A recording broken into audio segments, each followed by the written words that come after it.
In my past life, my own family actually hired someone to take me out so they could snag my billion-dollar lottery jackpot. But this time around, I got reborn right on lottery day. I can still hear my Aunt Sylvia's voice as she was talking about what they'd do with the money.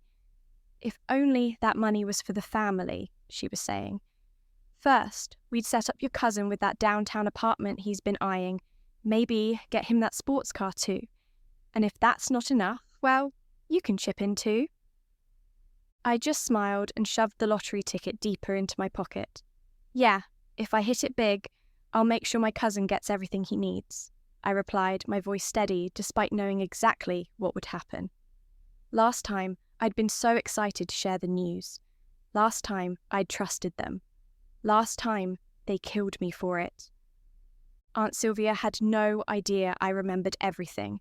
The bitter taste of the poisoned tea, the way Uncle Martin watched me collapse on the living room floor, how they both stared as I gasped my final breaths. All so they could claim my winnings as next of kin. But fate gave me a second chance, and this time I wasn't about to waste it. This time the money would be mine, and they'd never even know I had it. They only call when they need something from me, money, usually. But this time around, I wasn't playing their game. I had the winning numbers memorized and a plan that would change everything. See, getting the money wasn't the hard part. Living with the knowledge that the people who raised me would murder me for it, that's what keeps me up at night. But I'm not that naive girl anymore. This time, I'm 10 steps ahead. I'm going to get my billions, disappear from their lives, and leave them with nothing but regrets. The funny thing about rebirth is how it changes you. Death has a way of making you see people for who they really are. And my dear uncle and aunt, they're about to learn that messing with me was the biggest mistake of their lives. Aunt Sylvia had called just as I finished my shift at the corner cafe. It was the usual drill. Sob stories about bills, my cousin's needs, and how they were practically dying without my help. I'd been their financial punching bag since college, handing over chunks of every paycheck because they'd sacrificed so much to raise me after my parents died. Emma, we need to discuss the house situation, Aunt Sylvia was saying, her voice sickly sweet. The heating's busted again, and your cousin's coming home from grad school soon. His room needs renovating. In my past life, I would have immediately offered my savings. This time, I played dumb. Oh, that sounds expensive. The cafe cut my hours last week, and I'm barely covering my own rent. We took you in when no one else would, she snapped, the sweetness evaporating. The least you could do is help family. I bit my tongue. They hadn't taken me in. They'd gotten a fat insurance payout from my parents' death and monthly checks for my care, until I turned 18. Money that never seemed to benefit me. I'll see what I can do, I said softly, hanging up before she could demand a specific amount. I checked my wallet. Exactly $200 left after paying my bills, and tomorrow was lottery day. The Mega Billions jackpot had hit $1 billion, just like last time. I knew the winning combination by heart. 715, 2340, 859 with Mega Ball 12. Numbers that had changed and ended my life.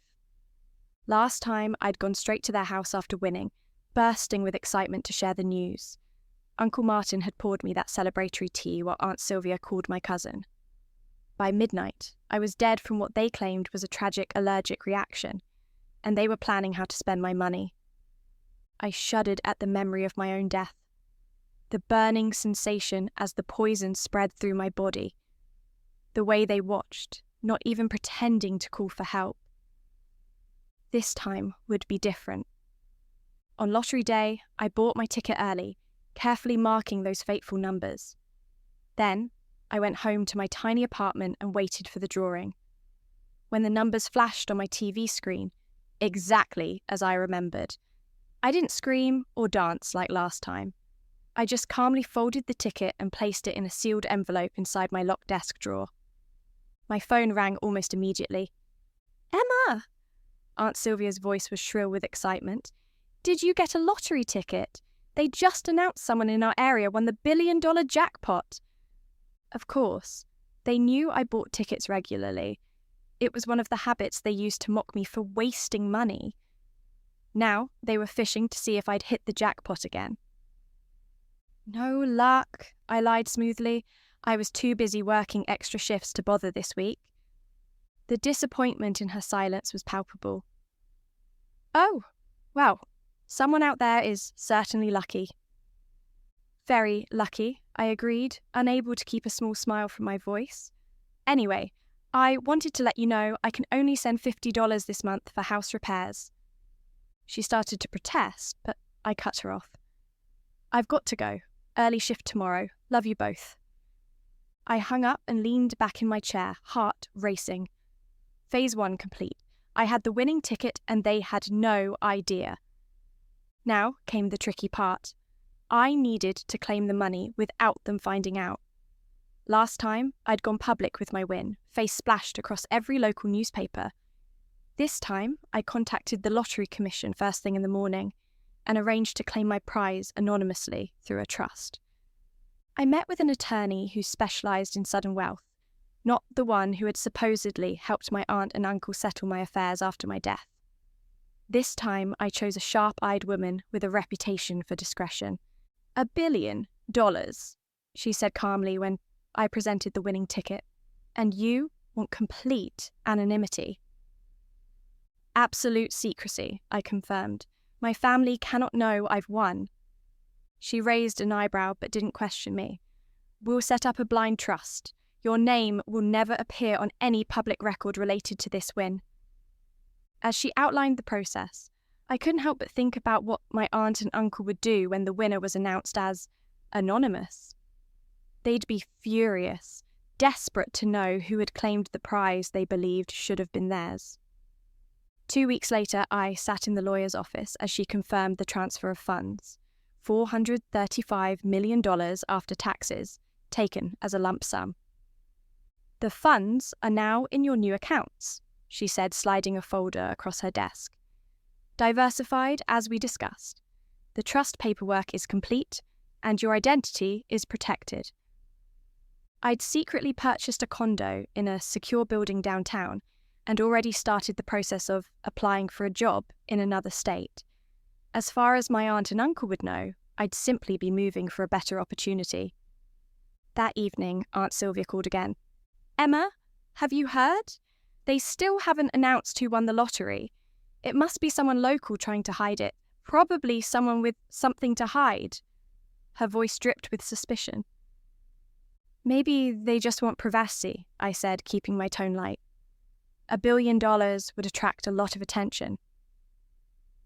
Family should share with family, Uncle Martin's voice suddenly boomed in the background. Only selfish people keep windfalls to themselves. I had to bite back a laugh at the irony. I suppose. Anyway, I have some news. I've been offered a job in Seattle, better pay, benefits. I'm taking it. The silence that followed was telling. They'd been counting on keeping me close, financially dependent on their approval. Seattle? Aunt Sylvia finally sputtered. But that's across the country. What about family? I'll visit, I lied, and I'll send money when I can. We raised you, Uncle Martin cut in sharply, after everything we've done. Which is why I need to stand on my own 2 feet, I interrupted. You've always wanted me to be successful, right? They couldn't argue without revealing their true feelings. Instead, Aunt Sylvia's voice turned honey-sweet again. At least come for dinner before you go. This Sunday, your favourite pot roast. My blood ran cold. Sunday dinner was how they'd lured me over last time, the night they'd poisoned me. I'd love to, I said, already planning to be mysteriously called into work at the last minute. Over the next month, I carefully extracted myself from their lives. Each time they invited me over, I had a convenient excuse.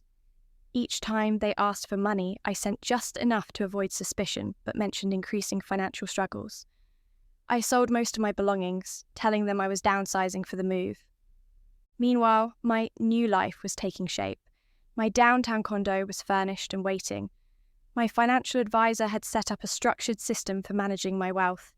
I had a new phone, new email, even a new name legally established through my trust.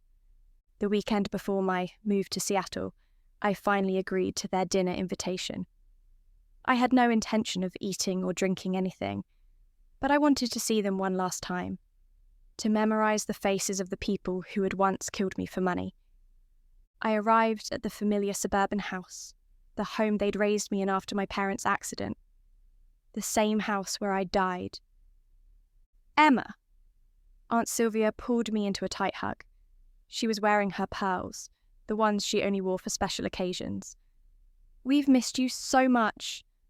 Uncle Martin clapped me on the shoulder, his large hand lingering uncomfortably. Job all set up in Seattle? Everything's arranged, I said, stepping past him into the house. The living room was exactly as I remembered it from my last night alive.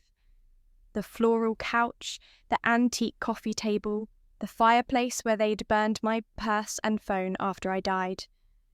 I made tea, Aunt Sylvia said, gesturing to the china set on the coffee table. My tea had been poisoned last time, something tasteless that had paralysed me before stopping my heart.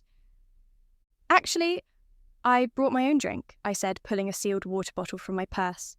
Doctor's orders. I'm on a new medication.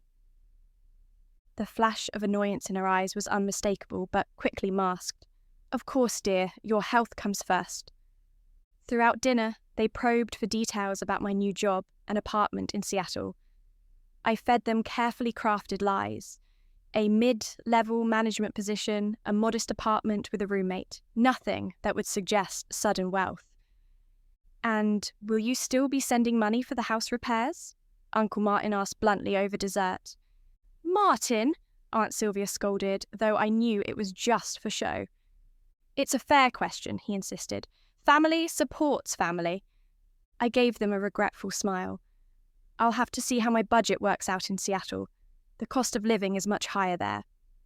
His face darkened, but Aunt Sylvia quickly changed the subject. At least you'll be making something of yourself, dear. We always knew you had potential. The contempt beneath her words was familiar. In their eyes, I'd never amounted to much. Just a burden they'd been forced to bear, useful only for the money I could provide. How differently they treated me during those few hours when they thought I was a billionaire. Before they decided they'd rather have the money without me. As I prepared to leave, Aunt Sylvia pressed a small package into my hands. A little going-away gift. Don't open it until you get home.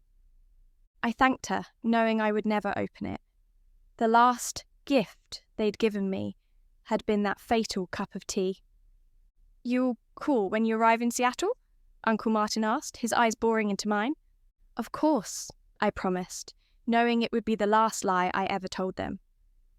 Back at my apartment, I dropped the package unopened into the trash. Tomorrow, Emma Parker would disappear, and Alexandra Bennett, billionaire with a new identity, would begin her real life. My last act as Emma was to schedule a sizable transfer to their bank account, $50,000, to be delivered a week after my move. Enough to make them think I'd been hiding some money all along, but not enough to suggest anything close to the jackpot. Enough to make them regret how they treated me, but not enough to make them suspicious about the lottery. A parting gift and a final goodbye from the niece they'd once murdered. 6 months later, I sipped champagne on the balcony of my penthouse in Manhattan, about as far from Seattle as I could reasonably get. My financial empire was growing steadily under careful management.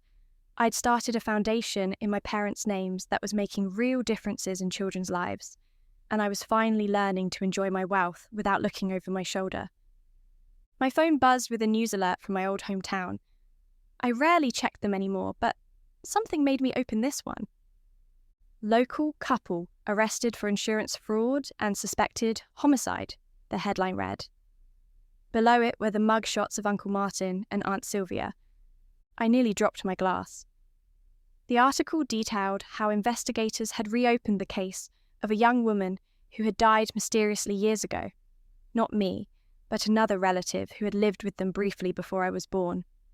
New evidence suggested they had taken out a large life insurance policy on her just months before her accidental death. The pattern of behaviour that had led to my murder in another lifetime was finally catching up to them. The $50,000 I'd sent had apparently triggered their greed again. They'd tried the same insurance scheme with another distant relative, but this time someone had asked questions. I set down my phone and looked out over the city lights. They would never know that their greatest victim had not only survived but was thriving. They would never get their hands on my money or hurt me again. Sometimes justice works in mysterious ways, across lifetimes even. I raised my glass in a silent toast to second chances, and the sweet taste of a revenge served so cold they'd never even know they'd been served. The foundation I started grew faster than I anticipated. The New Beginnings Foundation became known for funding innovative projects that helped orphan children and victims of financial abuse. No one connected Alexandra Bennett, the reclusive philanthropist, with Emma Parker, the unremarkable girl who had supposedly moved to Seattle and fallen off the grid. I kept tabs on my aunt and uncle's case from afar. They were convicted not only of fraud, but of the murder of that distant relative from years ago. Physical evidence from that old case combined with their suspicious pattern of gaining financially from family tragedies sealed their fate. They would spend the rest of their lives in prison, never knowing how close they'd come to getting away with another murder. Mine. I sometimes wondered if my cousin knew what his parents had done. He'd never been particularly kind to me, always treating me as competition for his parents' resources rather than family. After their arrest, he tried to cash in on their notoriety with tell-all interviews about growing up with monsters, conveniently omitting how he'd benefited from their schemes. About a year into my new life, I received a strange email forwarded through layers of privacy protection. It was from my cousin, somehow directed to Alexandra Bennett, the philanthropist. "I believe we have common interests," it read. "I have information about the Parker family that might interest your foundation's work on financial predators. My parents, Martin and Sylvia Parker, perfected techniques your research team should know about. I'm willing to share everything for appropriate compensation." My blood ran cold. Had he somehow figured out who I really was? Or was this just a shot in the dark, attempting to monetize his connection to criminals by approaching wealthy foundations? I had my security team investigate. They discovered he'd sent similar emails to dozens of wealthy individuals and foundations, offering insider information on various topics for money. He was drowning in debt since his parents' assets had been frozen and was desperately trying to cash in on their infamy. I decided to respond, not as his supposedly dead cousin, but as the philanthropist he was trying to manipulate. "Mr. Parker," I wrote, "the New Beginnings Foundation appreciates your offer but cannot offer compensation for such information. However, we have comprehensive support programs for those affected by family trauma. If you're struggling, we can connect you with appropriate resources." I included links to legitimate support services and financial counselling, not out of forgiveness, but because it amused me to offer charity to someone who would have happily watched me die for money. He never responded, and my security team informed me that he eventually left town, chased by debt collectors. The last anyone heard, he was working minimum wage jobs and living in a motel. The lifestyle he'd been accustomed to, maintained by his parents' schemes, had vanished. As my second year of new life began, I decided to visit my parents' graves for the first time since my rebirth. I flew privately to a small airfield near my hometown and drove a nondescript rental car to the cemetery, wearing a disguise subtle enough not to attract attention, but sufficient to prevent recognition. The quiet cemetery was empty that Monday morning. I found their side-by-side headstones easily, maintained and with fresh flowers. The groundskeeper explained that an anonymous donor had arranged perpetual care for the plot. In my previous life, I had set that up just before I died. In this timeline, I'd made the same arrangement through my foundation. Standing there, I finally allowed myself to grieve properly, not just for my parents, but for the life I'd lost, and the innocence that had been stolen when my own family murdered me for money. "I made it," I whispered to their headstones. "They didn't win this time." As I turned to leave, I noticed an older woman watching me from several rows away. There was something familiar about her, the local librarian who had been kind to me as a child, always slipping me extra books when my aunt and uncle weren't looking. She had been one of the few adults who had shown me genuine kindness.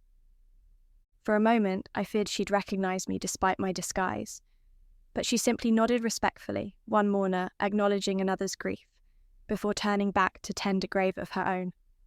That evening, back in my Manhattan penthouse, I made a decision.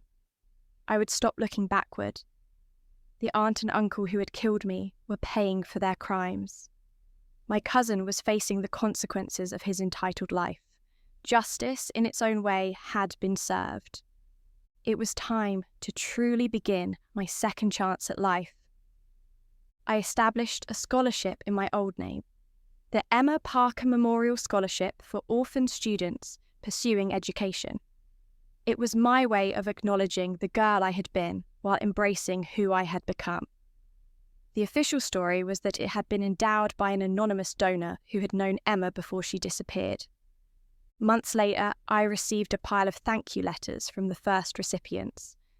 Reading their stories of overcoming loss and finding hope reminded me of my own journey. Many mentioned that, while researching the scholarship's namesake, they'd found almost nothing about Emma Parker, just that she had been orphaned young, raised by relatives, and vanished after moving across country for work. She had left no mark on the world. But Alexandra Bennett was making that mark now, with every child helped and every life changed. My financial advisors continued to grow my lottery winnings into an even larger fortune. I developed a passion for sustainable investing and began funding green technology startups that promised to change the world for the better. Money that my aunt and uncle would have wasted on status symbols and short-term pleasures was now powering innovation and progress. 3 years after my rebirth, I finally allowed myself to date again. I met Julian at a charity gala, a brilliant architect with kind eyes who knew me only as Alexandra, the somewhat mysterious philanthropist. When he asked about my family, I told him a version of the truth, that they were gone, and I had made my own way. On our 5th date, walking through Central Park as autumn leaves fell around us, he asked more deeply about my past. "You never talk about your life before New Beginnings Foundation," he said gently. "I know there's more to your story." I considered how much to share. The full truth would sound insane. Who would believe a story of murder, rebirth, and a lottery ticket across timelines? "I got a second chance at life," I said finally. "Not many people do. My family wasn't what they seemed. They taught me that sometimes the people who should love you the most can hurt you the worst." He didn't press for details, just took my hand. "I'm sorry that happened to you, but I'm glad you got that second chance." "Me too," I said, squeezing his hand back. "Every day I make sure it wasn't wasted."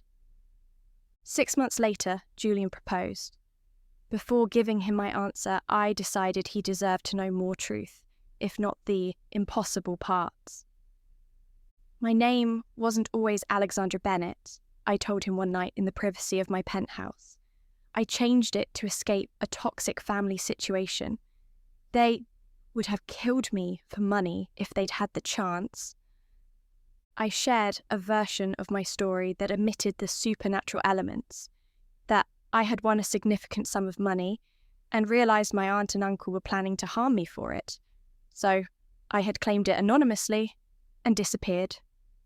Julian listened without judgment. When I finished, he took both my hands in his. "Alexandra, Emma, whatever name you choose, you're the woman I want to spend my life with. You survived, you thrived, and you've used your pain to help others. That's who you are to me." I said yes. Our wedding was small and private, attended only by the genuine friends I'd made in my new life. As I spoke my vows to Julian, I felt truly free of my past for the first time. No more looking over my shoulder, no more nightmares about poisoned tea. A year later, I gave birth to our daughter. We named her Hope, because that's what my second chance had given me. As I held her in my arms, I made a silent promise that she would grow up surrounded by genuine love, not the counterfeit version my aunt and uncle had offered. Sometimes I still think about my first death. The shock and betrayal I felt as I realized the people who raised me had murdered me for money. But those thoughts come less frequently now. Instead, I focus on the foundation helping children like I once was, on my growing family, and on the future I've built from the ashes of that past life. The billions I won changed everything, not just materially, but by showing me who my family truly was, and giving me the chance to create something better. Money doesn't buy happiness, but in my case, it bought me time. Time to live the life that had been stolen from me. And that second chance, it's worth more than all the lottery winnings in the world. 5 years into my second life, I received news that Uncle Martin had died in prison. Aunt Sylvia followed just months later. Their deaths made barely a ripple in the news. A small article noting the passing of the insurance fraud killers, who had died without ever confessing to their crimes. My cousin attempted to contact me again, or rather to contact Alexandra Bennett, this time claiming to be writing a book about surviving a legacy of family crime and seeking an endorsement from my foundation. My assistant politely declined. As for me, I continued to build my life, raising my daughter, working with my foundation, and expanding our family when we welcomed a son 2 years later. Julian's architectural firm flourished, designing sustainable buildings across the world, many funded through my investments. On the 10th anniversary of my rebirth, I visited my hometown one final time. The house where I had grown up and died had been sold after my aunt and uncle's arrest. It had been renovated beyond recognition by the new owners, all traces of my past erased. I stood across the street for a few minutes, watching a young family playing in the yard where I had once felt so alone. Then, I turned and walked away, leaving the past behind for good. That evening, I attended the gala, celebrating the 10th anniversary of the New Beginnings Foundation. We had helped over 10,000 children by then, providing education, housing, and mental health support to those who, like me, had lost their families or escaped toxic ones. As I took the stage to give my speech, I looked out at the room full of supporters, beneficiaries, and my own family sitting in the front row. Julian held our daughter on his lap while our son, still a toddler, played quietly with a toy. 10 years ago, I began, I got a second chance at life. I had lost everything, or so I thought. What I discovered was that sometimes we need to lose everything to find out what we're truly capable of building. I didn't mention the lottery or my past life's murder. I didn't need to. The message was universal. Life can give you second chances if you're brave enough to take them. After the applause died down and we were back home, Julian found me on the balcony, looking out at the city lights. "Penny, for your thoughts?" he asked, wrapping his arms around me from behind. I leaned into his embrace. "I was just thinking about luck. Everyone thinks winning the lottery is the luckiest thing that can happen to someone." "And you don't?" I turned to face him, taking in his kind eyes and the life we'd built together. "No. The luckiest thing is getting a second chance to live the life you were meant to have all along." He kissed me softly. "Well, I am grateful for whatever brought you here." Later that night, as Julian slept beside me, I thought about the strange journey that had brought me here. From death to rebirth, from betrayal to true love, from a family that valued money over my life to creating one based on genuine love. The $1 billion had been just money. The real wealth was what I'd done with my second chance. And as I drifted off to sleep, safe in the knowledge that I was exactly where I was supposed to be, I wondered if somewhere out there, another soul was getting their own second chance to rewrite their story. I hoped they'd make it count, just as I had.